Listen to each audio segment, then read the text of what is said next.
Lord, you are with us in all our journeys. As we reflect on your word today, open our hearts to recognize your presence and lead us to a deeper faith. Amen. Reading 1, Genesis chapter 28 verses 11 to 18. Jacob came to a certain place and stayed there for the night, because the sun had set. Taking one of the stones of the place, he put it under his head and lay down in that place. And he dreamed that there was a ladder set up on the earth, the top of it reaching to heaven, and the angels of God were ascending and descending on it. And the Lord stood beside him and said, I am the Lord, the God of Abraham your father and the God of Isaac. The land on which you lie I will give to you and to your offspring. And your offspring shall be like the dust of the earth, and you shall spread abroad to the west and to the east and to the north and to the south. And all the families of the earth shall be blessed in you and in your offspring.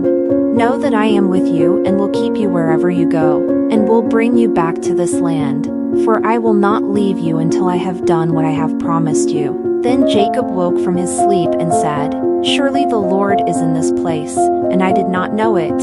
And he was afraid, and said, How awesome is this place! This is none other than the house of God, and this is the gate of heaven. So Jacob rose early in the morning, and he took the stone that he had put under his head and set it up for a pillar and poured oil on the top of it. Reading 2, 1 Corinthians chapter 3 verses 9 to 13 and 16 to 17. Brothers and sisters, we are God's co-workers. You are God's field, God's building.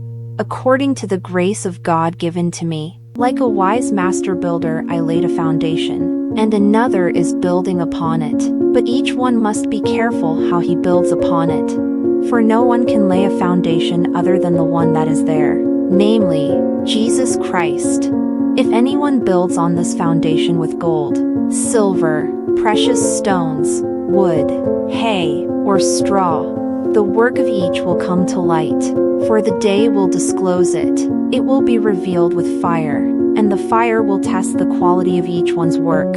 Do you not know that you are the temple of God, and that the Spirit of God dwells in you? If anyone destroys God's temple, God will destroy that person, for the temple of God, which you are, is holy. Gospel, Luke chapter 19 verses 1 to 10. At that time, Jesus entered Jericho and was passing through it. A man was there named Zacchaeus. He was a chief tax collector and was rich. He was trying to see who Jesus was, but on account of the crowd he could not, because he was short in stature.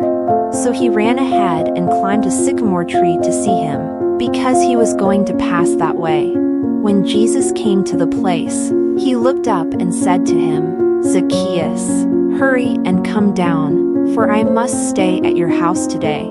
So he hurried down and was happy to welcome him. All who saw it began to grumble and said, He has gone to be the guest of one who is a sinner. Zacchaeus stood there and said to the Lord, Look, half of my possessions, Lord, I will give to the poor, and if I have defrauded anyone of anything, I will pay back 4 times as much. Then Jesus said to him, Today salvation has come to this house, because he too is a son of Abraham. For the Son of Man came to seek out and to save the lost. Loving Father, thank you for dwelling within us and calling us to a life of holiness. Help us build our lives on the foundation of Christ. And may we, like Zacchaeus, welcome you into our hearts with joy. Let us on the path to holiness and help us always to honor the dignity of others. Amen.